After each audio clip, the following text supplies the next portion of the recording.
చేసేదా? రెడీయా? నెల్లూరు జిల్లాలో ఇరిగేషన్ శాఖలో బహుశా ఎన్నడూ లేనటువంటి విధంగా కని విని ఎరుగినటువంటి రీతిలో ఈరోజు అవినీతి జరిగేటువంటి పరిస్థితి. ఉన్నటువంటి అధికారులైతే అధికారులకి అధికార బలం అంటే అధికారంలో ఉండేటువంటి రాజకీయ నాయకులు, ప్రజాప్రతినిధులు అండదండలు ఉంటే ఎంతకైనా బరితెగిస్తారని చెప్పడానికి నెల్లూరు జిల్లాలో జరుగుతున్నటువంటి ఇరిగేషన్ శాఖలో జరుగుతున్నటువంటి అనేక సంఘటనలు ఒక ఉదాహరణ అని చెప్పి ఈ సందర్భంగా తెలియజేస్తున్నాను. అంటే ఏ స్థాయికి చేరిపోయారు నెల్లూరులో ఇరిగేషన్ శాఖ అధికారులంటే, ఉన్నత అధికారులంటే లెక్కలేదు. కనీసం కోర్టులైనా లెక్క చేస్తారంటే కోర్టును కూడా లెక్క చేసేటువంటి పరిస్థితులు లేరు. ఇది పాపం కమిషనర్ నుంచి కమాండ్ ఏరియా డెవలప్మెంట్ అథారిటీ దగ్గర నుంచి ఎస్సీకి రాసినటువంటి లేఖ. ఈ లేఖ సారాంశం ఏమిటి అంటే అక్కడ ఉంది, కోర్టు కేసులు పెండింగ్లో ఉంటే ఆ కోర్టు కేసులకి మేము డబ్బులు విడుదల చేస్తే కోర్టులో కేసులు పడ్డాయి, కోర్టులు సీరియస్ అవుతున్నాయి కాబట్టి వెంటనే వాటికి చెల్లింపులు చేపట్టాలి, జాప్యం చేస్తే మాకు శిక్షలు పడతాయి కాబట్టి మమ్మల్ని ఈ విధంగా మీరు కోర్టు కేసులు ఇబ్బంది పడుతున్నాయి అని చెప్పని చెప్తే దానికి నిధులు విడుదల చేస్తే ఎల్ఓసి ఇస్తే ఆ కోర్టు కేసులను పక్కన పెట్టేసి ఏదైతే కోర్టు సీరియస్ అవుతుందో మీరు పలానా తేదీ లోపల చెల్లింపులు చేపట్టాలని అంటుందో వాటిని పక్కన పెట్టేసి మిగతా వాటికి చెల్లింపులు చేస్తే ఎన్ని రకాలైనటువంటి ఇబ్బందులు ఉంటాయి దానివల్ల అని చెప్పని కోర్టుకు సంబంధించినటువంటి కేసులను ఉదాహరిస్తూ ఆ అధికారులు కమిషనర్ కడా నుంచి ఎస్సీ గారిని ఎక్స్ప్లెనేషన్ అడుగుతూ ఇంత దురదృష్టకరమైనటువంటి సంఘటనలు ఎన్నడూ జరగలేదని చెప్పి మీ వల్ల మీరు తీసుకుంటున్నటువంటి నిర్ణయాల వల్ల మేము ఇబ్బందులు పడుతున్నాము అంటే కోర్టు ధిక్కారం ఉండి కోర్టు కేసు ఉండి పైనతాధికారులు వాటికి డబ్బులు విడుదల చేస్తే ఆ డబ్బుల్ని స్థానిక రాజకీయ నాయకులు చెప్పినట్టుగా వీళ్ళ ఇష్ట ప్రకారం ఎవరికి పడితే వాళ్ళకి విడుదల చేసేసి కోర్టు ఆదేశాలు బేఖాతరు చేసి ఉన్నతాధికారులు జైలుకు పోయేటువంటి పరిస్థితి ఉన్నా కూడా లెక్క చేయనటువంటిది ఒకటి. దీనితో పాటు కళ్ళు బైర్లుగా ఏంటంటే ఈ మధ్య నేను మాట్లాడాను, అయ్యా ఈ జిల్లాలో ఎస్సీ దగ్గర నుంచి మేనేజర్ దగ్గర నుంచి ఇక్కడ ఉన్నటువంటి అధికారులు విచ్చలవిడిగా ప్రవర్తిస్తున్నారు అని అంటే వెంటనే సోమిరెడ్డి స్పందించాడు, గోవర్ధన్ రెడ్డి అధికారులు బెదిరిస్తున్నాడు. ఎందుకంటే సామెత ఉంది కదా, ఇక్కడ లైట్ వేస్తే ఇక్కడ స్విచ్ చేస్తే అక్కడ లైట్ వెలగద్దు అన్నట్టుగా ఈడని అనగానే ఆయన కోపం వచ్చింది. ఈరోజు దానికి సంబంధించి మీకు చూపిస్తా, కళ్ళు బైర్లు గమ్మేటువంటిది ఒక అధికారి నేరుగా ఆయన ఫోన్ నెంబర్కే ఫోన్పేలు కొట్టినటువంటిది. మీరు చూస్తే గంగాధర్ రెడ్డి 70,000 రూపాయలు నేరుగా ఫోన్ నెంబర్ చూడండి, 9440552045 నేరుగా ఇది ఆ మేనేజర్కి సంబంధించినటువంటి నేరుగా. అంటే ఎంత బరి తెగించారంటే చేతికి డబ్బులు తీసుకునేది మానేసి నేరుగా అకౌంట్లోకే ఫోన్పేలే. నెక్స్ట్ చూపించిన ఆయన అట్లాంటి ఎన్ని ఫోన్పేలు ఉండే లక్షల రూపాయలకు సంబంధించినటువంటి. నెక్స్ట్ ఇది ఒక్క నిమిషం, ఇది చినగంగాధర్ రెడ్డి ఈగ ఆయనకు వచ్చినటువంటి డబ్బు పైన నెంబర్ ఉంది చూడండి, 944055 నేరుగా. అంటే డైరెక్ట్ పేమెంట్స్ మామూలుగా తీసుకునేటువంటి ముడుపులు కాకుండా బరి తెగించి ఫోన్పేలకు సంబంధించి. ఇంకా దీని చూపిస్తా, ఒక్కొక్కటి చూపిస్తూ. ఇది కూడా చిన్న గంగాధర్ రెడ్డి ఈగ అంటే ఆయనే. చిన్న గంగాధర్ రెడ్డి ఈగ అంటే ఇరిగేషన్ మేనేజర్, దాంట్లో అది కూడా ఉంది, ఇరిగేషన్ మేనేజర్ అని కూడా ఉంది. నెక్స్ట్ చూపిస్తా ఉండి చిన్నగా, అంటే ఎన్ని రకాలైనటువంటి ఫోన్పేలు ఉన్నాయో చూడండి వీటిలో. ఇవన్నీ ఆ మేనేజర్ పేరుతో నేరుగా కాంట్రాక్టర్ల దగ్గర నుంచి లంచాలు నేరుగా తీసుకున్నటువంటి ఫోన్పేలు. ఇది ఒక్క నిమిషం అప్పుడు పాపం ఆ కాంట్రాక్టర్ ఎవరో ఆ మేనేజర్ కొడుకుని ఏమని ఫీడ్ చేసుకున్నా అంటే మేనేజర్ సన్ అని చెప్పి ఎస్ఓ అని పట్టిపోయి ఎస్యూ అని పెట్టాడు పాపం. మేనేజర్ సన్ అంటే మేనేజర్తో కాకుండా మేనేజర్ కొడుకు అకౌంట్. ఈ అకౌంట్ ఎంత అక్కడ నెంబర్ ఉంది చూడండి, 8106141434. ఇది మేనేజర్ సన్ పేరుతో తీసుకున్నటువంటి, అంటే ఆయన పేరుతోనే కాకుండా ఆయన కొడుకు పేరుతో కూడా తీసుకున్నటువంటివి. చూపించిన ఆయన కొడుకు చరిత్ర కూడా కొంచెం చూపించు. విశ్వనాథ్ రెడ్డి అంట ఆ పిల్లవాడి పేరు. నెక్స్ట్ చిన్నగా కొంచెం చూపిస్తా బాబు. విశ్వనాథ్ రెడ్డి పేరుతో ఉండేటువంటి అన్ని ఆ నెంబర్ గుర్తుపెట్టుకుంటే ఆయన పేరుతో ఇచ్చినటువంటివి ఇవన్నీ. ఆ మిగతా ఇప్పుడు చూపించేవన్నీ ఆయన కొడుకులు వేయాలి.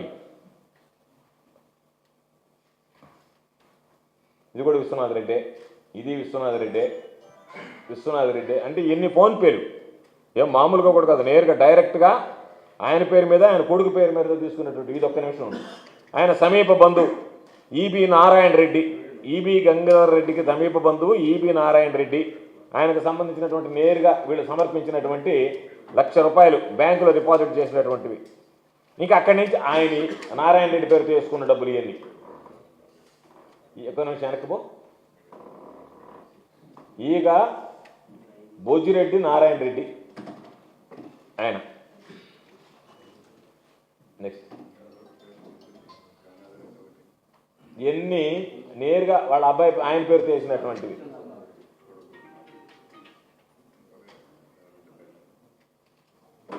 ఎన్ని రకాలైనటువంటి ట్రాన్సాక్షన్ జరిగాయో ఒకసారి చూడండి. ఫోన్పేలు, బ్యాంక్ చలానా పేమెంట్లు.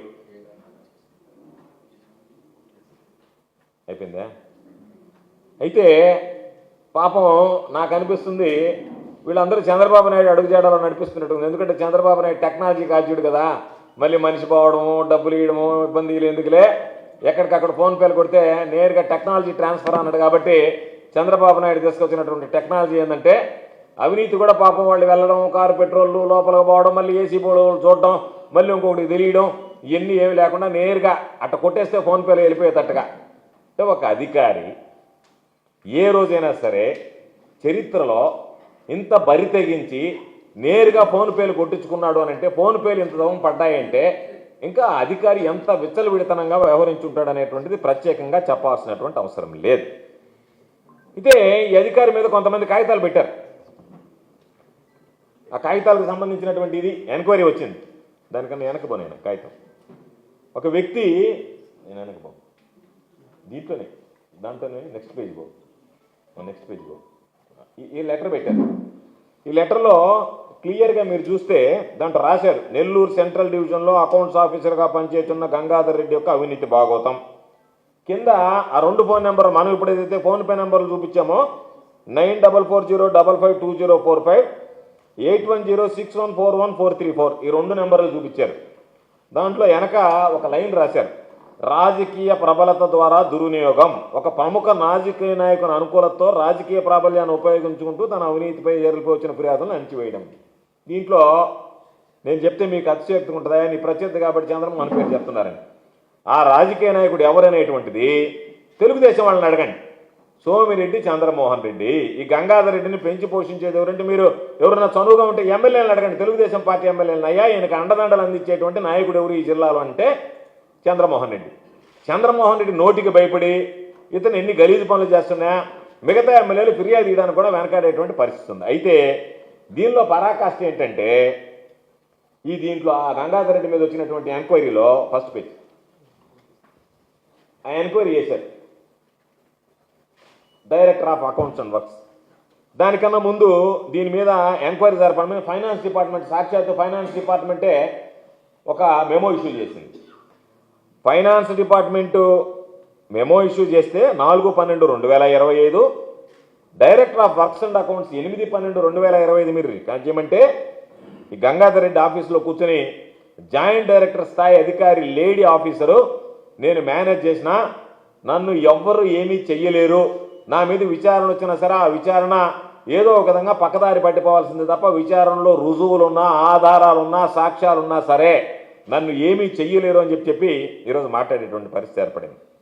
కాబట్టి వీళ్ళందరినీ మేనేజ్ చేశాను, నాకు సోమిరెడ్డి సపోర్ట్ ఉంది, నాకు ఇంకొక ఆయన సపోర్ట్ ఉంది, ఇంకొక ఆయన సపోర్ట్ ఉందని బహిరంగంగా మాట్లాడుతున్నాడు అని అంటే ఎంత విచ్చలవిడితనంగా ఉంది అని అంటే మీకు బహుశా కొన్ని మీడియాలో వచ్చింది, గమనించుంటారు.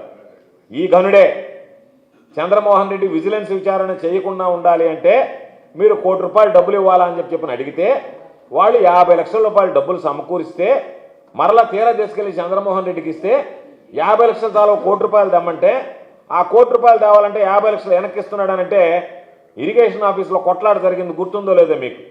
ఆ కొట్లాట జరిగిన దానికి కారణం ఆ రోజు విజిలెన్స్కి సంబంధించి కొన్ని మీడియాలో కూడా వచ్చింది. ఈ విధంగా ఒక రాజకీయ నాయకుడు ₹1,00,000 డిమాండ్ చేస్తే 50 లక్షలు తీసుకొని 50 లక్షలు చాలవన్నాడని చెప్పి గంగాధర్ రెడ్డి మీద దాడి చేశారు ఇతర అధికారులు అని చెప్పి. ఆ గంగాధర్ రెడ్డి ఇతనే, ఆ ₹1,00,000 అడిగినటువంటి వాడు సోమిరెడ్డి. ఇది క్లియర్గా ఉండేటువంటి పరిస్థితి. ఎందుకంటే దీనికి మళ్ళీ రికార్డ్ స్ట్రైట్గా ఉండాలి కదా, మళ్ళీ పొరపాటులో మళ్ళీ ఇంకోరు అనేటువంటి పాపం వేరే వాళ్ళ మీదకి పోకూడదు కదా, ఒకటి తప్పు చేస్తే ఇంకొకటి మీదకి పోవాల్సినటువంటి పని లేదు. కాబట్టి అయితే ఈ గంగాధరెడ్డిని గురించి ఇంకొక విషయం ఏంటంటే ఎంత గనుడంటే ఆర్టీఐ కింద వర్క్స్ అడిగాం. నెల్లూరు జిల్లాకు సంబంధించి ప్రత్యేకించి సర్వేపల్లి నియోజకవర్గానికి సంబంధించి ఏమేం పనులు చేశారో కొంచెం చెప్పండి అని అడిగాం. పైన మాత్రం బ్రహ్మాండంగా ఇదిగో ఈ వర్క్లన్నీ మేము ఇచ్చేస్తున్నాము మా తరఫున అడిగినటువంటి వాళ్ళకని సంతకాలు పెట్టి ఇచ్చాడు. ఇచ్చి మిగతా కాగితాలు అన్నీ చూడండి, ఎక్కడ ఒక్క సంతకం కూడా లేదు, వట్టి కాగితాలు ఇచ్చినాడు. అంటే ఈ కాగితాలు రేపు ఇస్తే నేను ఈ లేదు అని చెప్పచ్చు. ఆర్టీఐ ప్రకారం ఏంది, ప్రతి పేజీ ప్రతి పేపరు నెంబర్ వేసి సర్టిఫై చేసి ఇన్ని పేజీలు నివేదిక ఇచ్చామని చెప్పాలి. అంటే ఉన్నటువంటి వర్క్లు దొంగ వర్క్లు ఏదైతే ఉన్నాయో వాటిని తీసేసి ఆ దొంగ వర్క్లు ఇవ్వకుండా ఉంటే ఆర్టీఐ కింద నువ్వు ఇవ్వలేవు కాబట్టి ఆర్టీఐ కింద ఖచ్చితమైనటువంటి సమాచారం ఇవ్వాలి కాబట్టి నీకు ఆ సమాచారం ఇవ్వడం ఇష్టం లేదు కాబట్టి నువ్వు దీనికి సంబంధించినటువంటి దాంట్లో ఊరికే కవరింగ్ లెటర్ మీద సంతకం పెట్టి మిగతా కాగితాలు అన్నీ ఏదో నేను ఇచ్చేసాను, ఆ రోజు సర్టిఫికేట్ కాపీస్ ఇచ్చాను, నేను ఈరోజు వాళ్ళు సర్టిఫికేట్ కాపీస్ ఇవ్వలేదంటున్నారు అన్నట్టుగా ఒక్క పేజీ మీద కూడా సంతకం లేదు, ఎక్కడ సంతకాలు లేకుండా ఈ కాగితాలు ఇచ్చేశాడు. మరలా మేము లెటర్ రాసాం, ఎందుకంటే నేను సోమిరెడ్డి లాగా చదువు సంజయలేనుండి కాదు కదా, అంత చదువుకున్నాండి కదా, అందుకని చెప్పి సోమిరెడ్డి సలహా ఇచ్చింటాడు, ఇచ్చే కాగితాలు ఏమవుతుందని చెప్పాను. నాయన నువ్వు సర్టిఫై చేసి కాగితాలు ఇయ్యి, నువ్వు ఇచ్చినటువంటి కాగితాల్లో లోపాలు ఉన్నాయి కాబట్టి కాగితాలు సరిగ్గా లేవు అని చెప్పి ఆ సర్టిఫై చేయమని చెప్పి కాగితాలు అడిగామని. అంటే ఏ విధంగా ఆయన వ్యవహార శైలి ఉంది అనేటువంటి దానికి ఇది ఒక ఉదాహరణ. వీటన్నిటితో పాటు ఈ మధ్య ఎఫ్డిఆర్ పనులు జిల్లాలో ఎంత జరిగింది, 93 కోట్ల రూపాయలు. ఈ ఎఫ్డిఆర్కి సంబంధించి జిల్లా కలెక్టర్ ఇచ్చినటువంటి ఆర్డర్. అంటే ఇరిగేషన్లో ఏ స్థాయిలో అవినీతి జరుగుతుంది, బహుశా జిల్లా కలెక్టర్కి తెలిసే జరుగుతుందా, జిల్లా కలెక్టర్ గారికి తెలియకుండానే జరుగుతుందా, ఏదైనా జిల్లా కలెక్టర్ గారు మనకెందుకులే మనల్ని ఏదో ఈ జిల్లా కలెక్టర్గా వేశారు కాబట్టి చూస్తున్నట్టుగా సంతకాలు పెట్టి ఎమ్మెల్యేలను సాటిస్ఫై చేస్తే సరిపోద్ది, నేనేదో కొద్ది రోజులు ఇక్కడ నా కాలం గడిపి వెళ్ళిపోవచ్చిన ఆలోచనతో ఉన్నాడో తెలియదు. కానీ దీనిలో మీరు చూస్తే మోంతా సైక్లోన్కి సంబంధించి 93,27,72,000 రూపాయలు శాంక్షన్ చేసి పరిస్థితి కలెక్టర్. బహుశా నాకు తెలిసి రాష్ట్రంలో మిగతా మీ రిపోర్టర్లో ఫ్రెండ్స్ ఉంటే అడగండి, ఏ జిల్లాలోనైనా ఎంత పెద్ద ఎత్తున నిధులు మంజూరయ్యాయా, ఒక్క నెల్లూరు జిల్లాలో తప్ప. మొన్న దిత్వ కాదు బాబు, దానికి మళ్ళీ సపరేట్ అకౌంట్ ఉంది. ఇది ఓన్లీ మోంతా సైక్లోన్. మీరు చూస్తే మోంతా సైక్లోన్కి సంబంధించే ఈ అకౌంట్. దీనికి సంబంధించి మేము క్షేత్రస్థాయిలో పరిశీలించాం.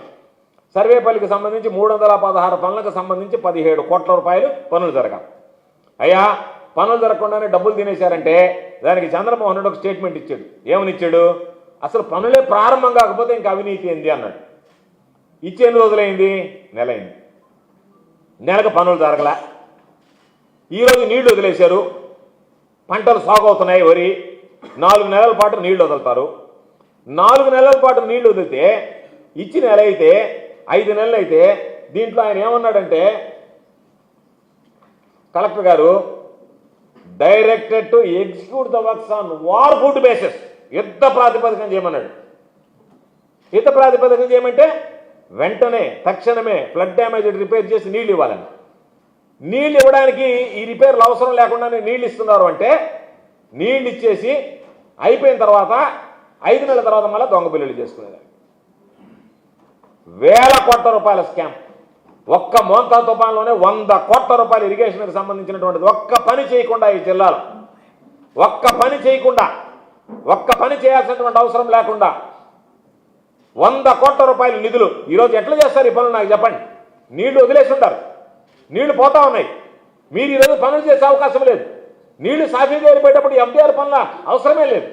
అటువంటిది 100 కోట్ల రూపాయలు ఒక్క సీజన్లో స్కామ్ జరిగింది ఈ జిల్లాలోనంటే రాష్ట్ర వ్యాప్తంగా ఎన్ని వేల కోట్ల రూపాయల స్కామ్ జరుగుతుంది అనేటువంటిది ఒక్కసారి మీరు ఆలోచన చేయండి. అందుకే దీనికి సంబంధించి చెప్పాను నేను.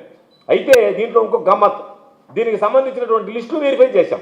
ఎస్డిఎంఎఫ్లో ఇచ్చింది, దీంట్లో దీనికి సంబంధించి ఎఫ్డిఆర్లో ఇచ్చింది. ఇంతకుముందు కొన్ని ఉపాధి హామీలు చేశారు. అదే పనులు ఉపాధి హామీలు చేసిన పనులే ఎస్డిఎంఎఫ్ అని ఒక నిధులు ఉంది, స్టేట్ డిజాస్టర్ మిటిగేషన్ ఫండ్స్ అని. దాంట్లో చేసినట్టుగా చూపించి బిల్లులు చేసుకున్నారు. ఆపరేషన్ అండ్ మెయింటెనెన్స్, నిర్వహణ మరమ్మతులు ఓఎండ్ఎం కింద చేసి బిల్లులు చేసుకున్నారు. అదే పనులు ఇప్పటికి 3 సార్లు చేసుకున్నటువంటి పనులు 4వ సారి ఎఫ్డిఆర్లో పెట్టారు. అంటే ఎంత దారుణంగా ఎంత విచ్చలవిడిగా అసలు ఏమీ ఆలోచన చేయకుండా వీళ్ళ దోపిడీ జరుగుతుందనేటువంటి దానికి ఇది ఒక ఉదాహరణ. కాబట్టి దీని మీద ముఖ్యమంత్రి గారికి కూడా లేఖ రాశాం, మనసు ఒప్పుకోక. 24వ తేదీ, అయ్యా ఈ జిల్లాలో దారుణంగా అవినీతి జరుగుతుంది కాబట్టి ఇదిగో ఆధారాలన్నీ మీకు సమర్పిస్తున్నాం. ఈ స్థాయిలో అవినీతి జరిగితే చంద్రబాబు నాయుడు చెప్తున్నాడు కదా, ఎవడైనా తప్పు చేసినా అవినీతి పడ్డా అది చివరి రోజు అయిపోద్ది అంటున్నాడు. చివరి రోజు కాదు, ఇది మొదటి రోజు అవుతుంది. వాళ్ళకి జీవితాన్ని ప్రారంభించామంటున్నారు ఇప్పుడిప్పుడే తమ హయాంలో. ఇంతకుముందు ఎప్పుడు లేదు ఫోన్పేలు అటువంటివి. ఇదే గంగాధర్ రెడ్డి అనేటువంటి అధికారి నేను మంత్రిగా ఉన్నప్పుడు ఈ జిల్లాలో అవినీతికి పాల్పడుతున్నాడని కంప్లైంట్ ఇస్తే సాయంత్రానికి ట్రాన్స్ఫర్ చేయించాను నేను. అప్పుడు ఉన్నాడు. అప్పుడు ఇదే విధంగా కొంతమంది కాంట్రాక్టర్ మేనేజ్ చేసిన నెల్లూరు జిల్లాలో ఉన్నాడు. తెలుగుదేశం టైం నుంచి ఉన్నాడు. అప్పటి నుంచి సోమిరెడ్డికి సన్నిహితుడు. ఆ తర్వాత వచ్చిన తర్వాత ఎవరో నా దగ్గర ఫిర్యాదు వస్తే ఈ విధంగా విచ్చలవిడిగా పాల్పడుతున్నాడంటే ఇక్కడి నుంచి తరిమేస్తే ఇతను అవసరం లేదని చెప్పి ఆగ మేఘాల మీద ఈ ప్రభుత్వం రాగానే ఎక్కడెక్కడైతే అవినీతి పరులైనటువంటి అధికారులు ఉన్నారో వాళ్ళందరినీ చేర్చి వాళ్ళ ద్వారా మీ పనులు చక్కబెట్టుకొని ప్రభుత్వ ధనాన్ని ఈ విధంగా లూటీ చేస్తా. దీనికి సంబంధించి డైరెక్టర్ జనరల్ ఏసీబీకి రాశా, నెల్లూరు ఏసీబీ డిఎస్పీకి రాశాం, ఇరిగేషన్ డిపార్ట్మెంట్కి రాసాం, మినిస్టర్ దగ్గర రాసాం, ఫైనాన్స్ డిపార్ట్మెంట్కి రాసాం, ముఖ్యమంత్రి గారికి రాసినటువంటి లేఖని అందరికీ కూడా మార్క్ చేయడం జరిగింది. అయితే ఈరోజు ఎవ్వరు పట్టించుకున్నటువంటి పరిస్థితి నేరుగా స్ట్రైట్గా దీనికి సంబంధించినటువంటి prevention of corruption act ACB act ఏం చెప్తుందంటే 1998 of prevention of corruption act క్లియర్గా చెప్తుంది. ఏమని చెప్తుంది? సెక్షన్ 7 కానీ సెక్షన్ 13(1)(a), 13(2) కానీ హ్యాబిచువల్ ఎవరైతే ఉండారో ఈ విధంగా రెగ్యులర్గా డబ్బులు తీసుకునేటువంటి అవినీతి పరులుంటే ఈ ఆధారాలతోనే వాళ్ళకి 10 సంవత్సరాలు జైలు శిక్ష పడేటువంటి అవకాశం. వాటిని కనీసం పరిగణలోకి తీసుకోకుండా నేరుగా విచ్చలవిడిగా దోపిడీ జరుగుతున్నా దాన్ని పట్టించుకోకుండా ఏసీబీ అధికారులు కూడా చోద్యం చూస్తూ వదిలేస్తున్నారంటే అసలు ఏసీబీ కానీ విజిలెన్స్ అనేటువంటి వ్యవస్థలు ఈ రాష్ట్రంలో పనిచేస్తున్నాయా? పనిచేస్తుంటే ఇంత విచ్చలవిడితనంగా ఉంటుందా? కాబట్టి ఆధారాలు ఇంతకన్నా ఇంకేం ఆధారాలు కావాలా? ఈరోజు విజిలెన్స్ డిపార్ట్మెంట్ అయితే నేను అంతకుముందు కూడా చెప్పాను, మీరు చిత్తశుద్ధి ఉంటే ఈ ముఖ్యమంత్రికి విజిలెన్స్ అధికారుల అఫీషియల్ నెంబరు పర్సనల్ నెంబర్లు తీసుకొని వాళ్ళు ఎమ్మెల్యేలతో ఎన్నిసార్లు మాట్లాడారు అనేటువంటిది విజిలెన్స్ అధికారి అనేటువంటి వాడు మేము పనిచేసాం ప్రభుత్వంలో. విజిలెన్స్ అధికారి కానీ విజిలెన్స్ ఏసీబీ డిఎస్పీలు కానీ కనీసం మా దగ్గరకు కూడా రారు. మేము ఫోన్లో కూడా మాట్లాడకూడదు. విజిలెన్స్ విభాగాలు ఉండేటువంటి అధికారులు రాజకీయ నాయకులు ఫోన్ చేసినా స్పందించకూడదు, ఫోన్లు ఎత్తకూడదు, వాళ్ళతో మాట్లాడకూడదు. వాళ్ళు చేసేటువంటి విచారణని ఈ రాజకీయ నాయకులు కానీ ఎవరు కానీ ప్రభావితం చేయడానికి అవకాశం లేదు. అటువంటిది ఈ రోజు ఉన్నటువంటి నెల్లూరులో ఉన్నటువంటి regional vigilance officer phone number తీసుకోండి, ఆయన పర్సనల్ నెంబర్ తీసుకోండి, నెంబర్లు తీసుకోండి. నీకు ధైర్యం ఉంటే ఎంతమంది రాజకీయ నాయకులతో మాట్లాడాడో ప్రతి రాజకీయ నాయకుడి దగ్గరికి వెళ్ళి నాకు రిటైర్మెంట్ దగ్గరగా ఉంది, రిటైర్మెంట్ అయిన తర్వాత నన్ను విజిలెన్స్లో కొనసాగించండి, నేను ఇప్పుడు మీరు ఏ విధంగా చెప్తే ఆ విధంగా రిపోర్టులు రాస్తా, రేపు భవిష్యత్తులో కూడా అదే విధంగా రిపోర్టులు రాస్తానని మీరు అడిగితానని చెప్పి నన్ను పదవి విరమణ చేసిన తర్వాత నన్ను కొనసాగించండి అని చెప్పి కోరడానికి ఆయన ఈరోజు వాళ్ళతో జట్టు కట్టేటువంటి పరిస్థితి ఏర్పడింది. ఒక సిఐ ఉన్నాడు, ఇంతకుముందు నెల్లూరులో కూడా పనిచేసిపోయాడు. ఆ సిఐ పని ఏంటంటే నేరుగా విజిలెన్స్ అనేటువంటిది ఎంత పని చేస్తుంది నెల్లూరు అనేదానికి ఒక రేషన్ షాప్ దగ్గరికి పోవడం, ఆ రేషన్ షాప్ వాడి దగ్గరికి పోవడం, వాడిని పట్టుకున్న వెంటనే అయ్యా నన్ను వదిలిపెట్టమంటే నిన్ను వదిలిపెట్టాలంటే సోమిరెడ్డి చెప్పాలా, సోమిరెడ్డితో నువ్వు ఫోన్లో మాట్లాడాలా, అమ్మను వెంటనే ఫోన్ చేసి సోమిరెడ్డికి ఇవ్వాలా, అమ్మను సోమిరెడ్డి నోడు ఫోన్లో బతిమలాడుకోవాలా, అమ్మను సోమిరెడ్డి దగ్గర వాడిని చేసిపోయి కండవాయించాలా. అప్పుడు దాకా ఈ కేసు పెండింగ్ ఉంటుంది. సోమిరెడ్డి కానీ కండవా వేసేసేటంటే వాడికి కేసు క్లోజ్ అయిపోద్ది. ఎవడన్నా వైఎస్ఆర్ కాంగ్రెస్ పార్టీ సానుభూతి పరుడు ఎరువులు డీలర్ ఉంటే నేరుగా ఎరువుల దుకాణం మీద రైడ్ చేయాలా, రైడ్ చేసిన ఆయన్ని నాకు సోమిరెడ్డి చెప్తే నేను వెళ్ళిపోతా, లేకపోతే నీ మీద కేసు పెడతా. అమ్మను వెంటనే ఇప్పుడు ఫోన్ చేసాయా ఎవరినో ఒకరిని పట్టుకొని నేను వస్తానయా, నేను కాళ్ళ ఏడబడి నేను మీ పార్టీలో చేరతానయా అని చెప్పి కొన్ని విషయాల పాపం తృణమా పణమా ఆయనకి వెళ్ళి సమర్పించుకొని ఏదో ఒక విధంగా ఆ కేసులకు సంబంధించి అంటే విజిలెన్స్ సిఐగా ఉండేటువంటి వ్యక్తి ఈ దరిద్ర పనులు చేస్తే మీరు పార్టీ కార్యకర్తలాగా పనిచేస్తే ఆ విభాగానికి ఉన్నటువంటి పరువు మర్యాద గౌరవం ప్రతిష్ట ఈరోజు మంట కలిపేటువంటి పరిస్థితి ఏర్పడింది కదా. కాబట్టి ఈరోజు ఎందుకు గంగాధర్ రెడ్డి మీద విచారణ జరగడం లేదంటే ఈ ప్రభుత్వం గంగాధర్ రెడ్డి మీద విచారణ జరిగిస్తే సోమిరెడ్డి లాంటి వ్యక్తుల పాత్ర స్పష్టంగా తెలిసి వచ్చేటువంటి పరిస్థితి ఏర్పడుతుంది. కాబట్టి దాన్ని అవాయిడ్ చేయాలి అంటే దాని మీద విచారణ జరగకుండా ఏదో ఒక విధంగా అడ్డుకోవాలి. కాబట్టి ఇరిగేషన్ పనులకు సంబంధించి నెల్లూరు జిల్లా చరిత్రలో ఎన్నడైనా ఎన్నటి నేరాలు ఘోరాలు ఇంత స్థాయిలో జరిగాయా? ఏ రోజైనా మనం చూసామా? మీకు గుర్తుందో గుర్తులేదో, నాకు ఊహ తెలిసినప్పుడు నేను రాజకీయాల్లోకి రాకముందు ఒక జంగిల్ క్లియరెన్స్ కేసు అనేటువంటిది నెల్లూరులో జరిగితే 2000, 3000 చెరువు కట్ల మీద ఉండేటువంటి కంప చెట్లను తొలగిస్తే పెద్ద కేసు అయితే ఎంతమంది ఉద్యోగాలు సస్పెండ్ అయ్యారు, ఎంతమంది ప్రమోషన్లు కోల్పోయారు, జీవితకాలం ఇబ్బంది పడ్డారు. అంత విధంగా ఆ రోజు పార్టీలకు అతీతంగా పనిచేసాయి. మీడియా కూడా ఒక్కొక్క అంశాన్ని ఆ రోజు రాసింది. ఈరోజు చూస్తే ఇటువంటి అవినీతి పరులను అధికారంలో ఉండేటువంటి వ్యక్తులు దగ్గర పెట్టుకొని వాళ్ళని ప్రోత్సహించి వాళ్ళు దొంగ బిల్లులు చేయించుకుంటా, వీళ్ళ చేత దొంగ పనులు చేసుకుంటా, యథా రాజా తదా ప్రజ అన్నట్టుగా మా పైన ఉండేటువంటి వాడే ఈరోజు ₹1,00,00,000 మా దగ్గరనే దొంగ బిల్లులు చేయించుకొని తింటుంటే మేము అవినీతి సంపాదనకు అలవాటు పడితే ఏముందని చెప్పి వాళ్ళ దగ్గరికి వెళ్ళి అయ్యా మీకు అడిగిందల్లా చేసి పెడతాం, మేము చేసేటువంటి పనులకి, మేము పోల్పడేటువంటి అవినీతికి మీరు మాకు అండగా నిలవండి అని చెప్పి ఈరోజు అడిగి ఇష్ట ప్రకారంగా లంచాలు, ఇష్ట ప్రకారంగా పర్సంటేజ్లు, ఎవరన్నా వెళ్ళినా సరే అసలు ఆఫీసులకు వెళ్ళాలంటేనే భయపడేటువంటి పరిస్థితి ఏర్పడింది. కాబట్టి ఈరోజు వాళ్ళు చెప్తున్నారు రాజకీయ నాయకులు సోమిరెడ్డి లాంటి వాళ్ళందరికీ మామూలు ఇవ్వాలా, ముడుపులు ఇవ్వాలా, ఎక్కడి నుంచి వస్తాయి మాకు మీరు డబ్బులు ఇవ్వకపోతే ఏమయ్యా మీకు ఇవ్వాల్సింది 0.4%, 0.5% అంటే నేను ఎప్పుడు ఇవ్వలేదు కాబట్టి, నెల్లూరు జిల్లాలో కాంట్రాక్ట్లు ఎప్పుడు చేయలేదు కాబట్టి నాకు తెలియదు. ఇవ్వాల్సి ఉంటే మీరు 4%, 5% అడుగుతున్నారు ఏందా అంటే, అవునయ్యా సోమిరెడ్డి దగ్గర నుంచి అక్కడ పైన మా రామానాయుడు దాకా మేము మోటార్లు మోయాలంటే మాకు ఎక్కడి నుంచి వస్తాయి చెప్పండి డబ్బులు అని మాట్లాడుతున్నారు. ఓపెన్గా మాట్లాడుతున్నారు. మేము ఇక్కడ నుంచి మా మంత్రి రామానాయుడు దాకా మామూలు ఇవ్వాలా, మోటార్లు మొయ్యాలి అంటే మాకు మీ దగ్గర నుంచి తీసుకోకపోతే మాకు ఏ విధంగా వస్తాయని చెప్పాను. అంటే కూటమి పాలన అనేటువంటిది ఈ రాష్ట్రంలో ఎంత దిగజారిపోయింది, అక్రమాలు అరాచకాలతో పాటు ఎంత అవినీతి ప్రబలిపోయింది, అవినీతి ఎంత విచ్చలవిడిగా ఎంత తారాస్థాయికి చేరుకునింది అనేటువంటి దానికి ఇది ఒక ఉదాహరణ. కాబట్టే ఈరోజు ఈ జిల్లాకు సంబంధించినటువంటి దాంట్లో డిఈలు ఇన్ఛార్జిగా ఉన్నటువంటి వాళ్ళే ఈఈలుగా వ్యవహరిస్తున్నారు. వాళ్ళందరూ సోమిరెడ్డి దగ్గర చేరారు. వాళ్ళ ఇష్ట ప్రకారం మామూలుగా డిఈ ఉండేవాళ్ళే ఈఈలే ఎస్సీ. ఎక్కడ లేదు ఈ సంస్థ సాంప్రదాయం. మీరు చూస్తే ఎంత నవ్వు వస్తుందంటే ఈఈ ఎస్సీకి లెటర్ రాయాలి, ఎస్సీ సిఈకి లెటర్ రాయాలి. ఈఈ ఎవరు అక్కడుండే ఆయనకే లెటర్ రాసుకుంటాడు, మళ్ళీ ఆయనకు ఒక ఆయనకి లెటర్ రాస్తాడు. అంటే వ్యవహారం ఎట్టుందంటే పరిపాలన ఎక్కడ ఉద్యోగస్తులు లేరు. వాళ్ళని తీసుకొని చేసుకోవాలంటే మీ మాట అంటారు, మీకు దొంగ బిల్లులు చేయరు. కాబట్టి మీకు దొంగ బిల్లులు చేయాలంటే ఇన్ఛార్జీలుగా ఉండేవాళ్ళు తప్ప రెగ్యులర్ పోస్టింగ్లో ఉండేటువంటి ఎస్సీని తీసుకొచ్చారనుకో అతను చేయడు. ఎందుకంటే ఇటువంటి ఇన్ఛార్జీలో ఉండేవాడు ఉద్యోగమైన పర్వాలేదు అనుకునే బ్యాచ్ ఇది.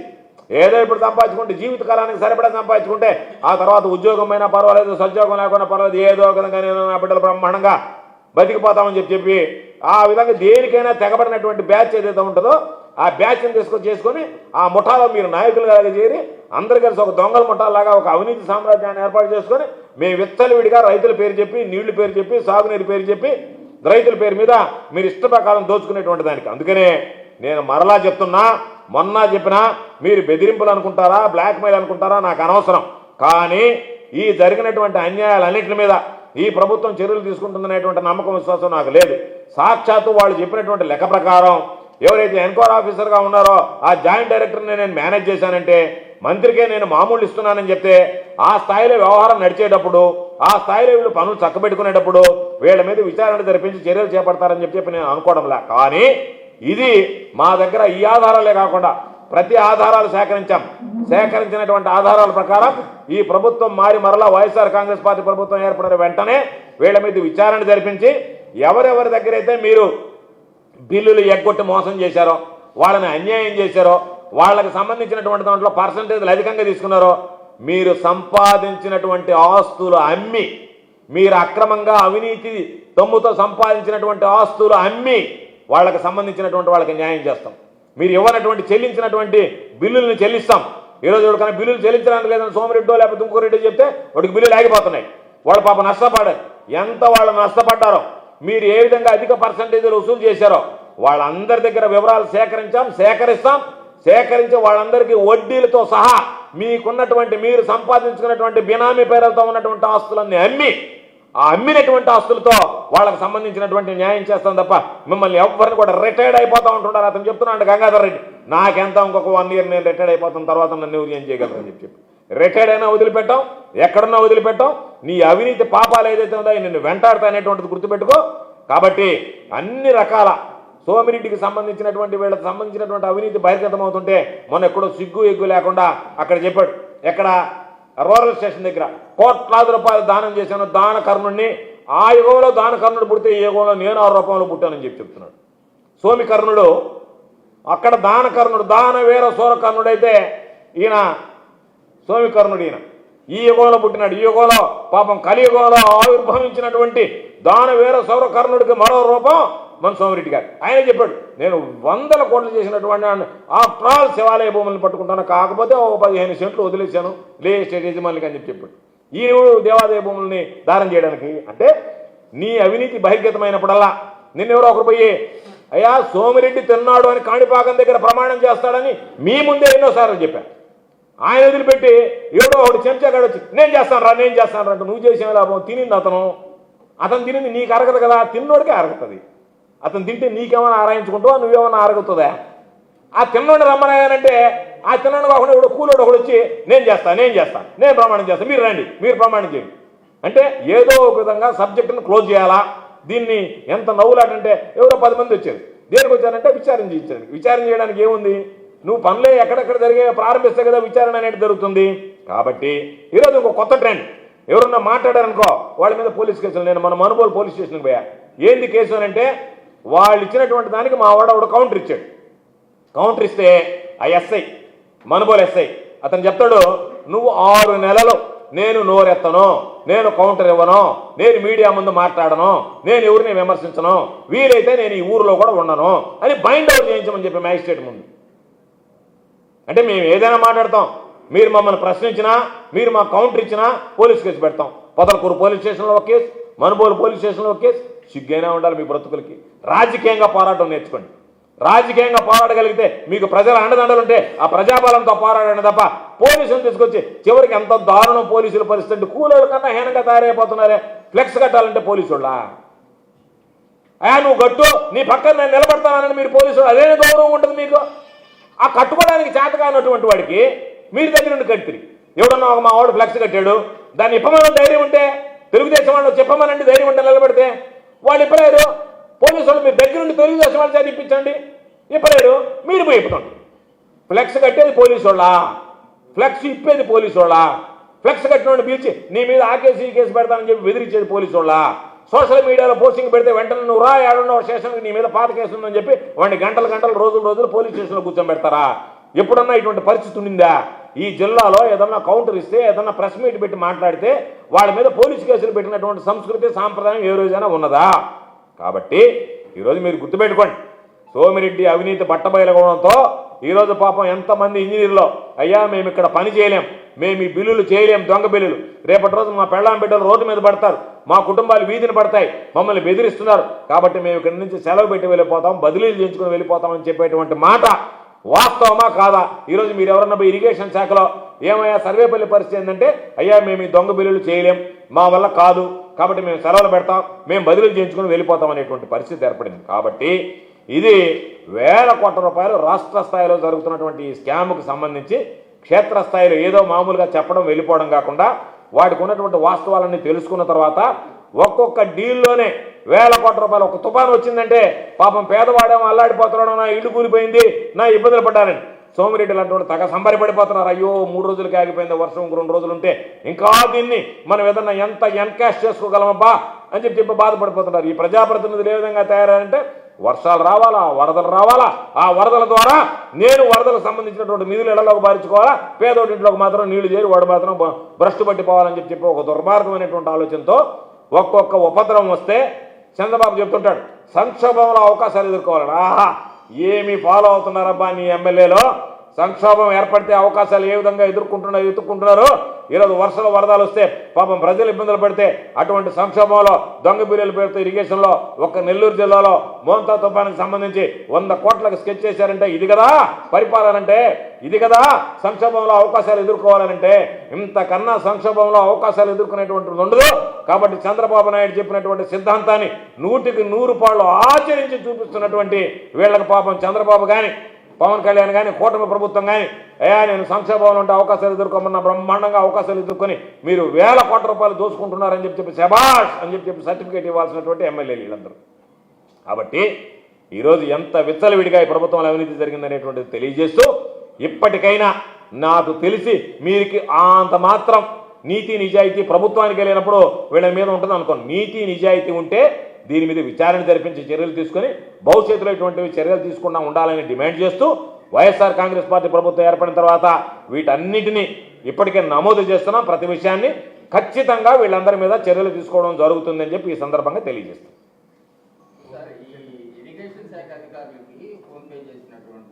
కాంట్రాక్టర్లు ఎవరికైనా లంచాలు ఇచ్చినట్టు ఫిర్యాదు చేశారా? అవసరంలే. ఒకవేళ చేయకపోతే అవి వ్యక్తిగత నీకు అవసరంలే. నీకు ప్రివెన్షన్ ఆఫ్ కరప్షన్ యాక్ట్ దగ్గరికి పోతే ఎవడెవడి దగ్గర నుంచి ఎందుకు తీసుకున్నాడు, అందుకనే ఏసీబీ వాడి దగ్గరికి పోయినప్పుడు కూడా ఏం చెప్తాడంటే నాకు కప్పు ఇవ్వాల్సి ఉంటే ఇచ్చాడని చెప్తాడు. ఏసీబీ వాడు వదిలిపెట్టాడే ఆ మాట చెప్తే పట్టుకున్నప్పుడు డబ్బులు పట్టుకున్నప్పుడు చాలామంది చెప్తారు ఇంట్లో దొరికిన డబ్బులు కూడా నేనేదో వ్యవసాయం కింద సంపాదించుకొని వచ్చినాను అంటాడు. ఒప్పుకోరే. నువ్వు తీసుకోవాలి అని అంటే నీ ఇష్ట ప్రకారం నువ్వు ఒకరిని ప్రలోభ పెట్టాను అప్పుడు ఎందుకు తీసుకున్నావు వ్యక్తిగతంగా నెల్లూరు జిల్లాకు సంబంధించి ఏం అవసరం ఉంది? నువ్వు ఆ హోదాలో ఉన్నప్పుడు దానికి సంబంధించినటువంటి డబ్బులు తీసుకున్నప్పుడు వ్యక్తిగత హోదా అనేటువంటి రావు మనీంద్ర ఎవడు డబ్బు తీసుకున్నా క్లియర్గా ఏ పేరు నుంచి ఏ ఫోన్కి వెళ్ళింది అనేటువంటిది ఏసీబీ అధికారులు కేసు రిజిస్టర్ చేయమను, వాళ్ళని పిలవమను. బుర్ర కథ చెప్పినట్టు చెప్తాడు వాడు ఎందుకు ఇచ్చాడు డబ్బులు అనేటువంటిది. మనం నువ్వు నేను మాట్లాడుకోవడం కాదు.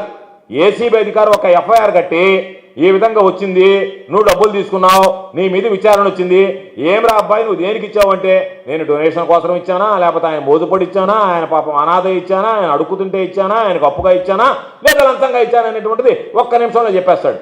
కాబట్టి ఇది ఆడ ఉంది కదా, షట్టర్ కాంట్రాక్టర్ల దగ్గర తీసుకున్నప్పుడు షట్టర్ కాంట్రాక్టర్ దగ్గర ఎందుకు తీసుకోవాల్సి వచ్చింది? నువ్వు ఏం మొహమాటం? ఎవరి దగ్గర? నీ బంధువుల దగ్గర, తెలిసిన వాళ్ళ దగ్గర తీసుకో. కాంట్రాక్టర్ల దగ్గర తీసుకునేటువంటి డబ్బులు నేను మామూళ్ళు నజరానాలు నాకు ఇచ్చినటువంటి బహుమానాలు అంటే కుదరదు. ప్రివెన్షన్ ఆఫ్ కరప్షన్ యాక్ట్లో బహుమతులు తీసుకోవడం కూడా, బహుమానం తీసుకోవడం కూడా, నేరుగా గిఫ్ట్ తీసుకోవడం కూడా నిషిద్ధం. దానికి సంబంధించే ఈరోజు ఎంతో మంది అధికారులు నువ్వు ఈ బహుమానం తీసుకున్నావు అనేటువంటి ఫోటో ఉంటే చాలు, ఆ ఫోటో ప్రకారం కూడా సస్పెండ్ చేసినటువంటి సందర్భాలు ఉన్నాయి.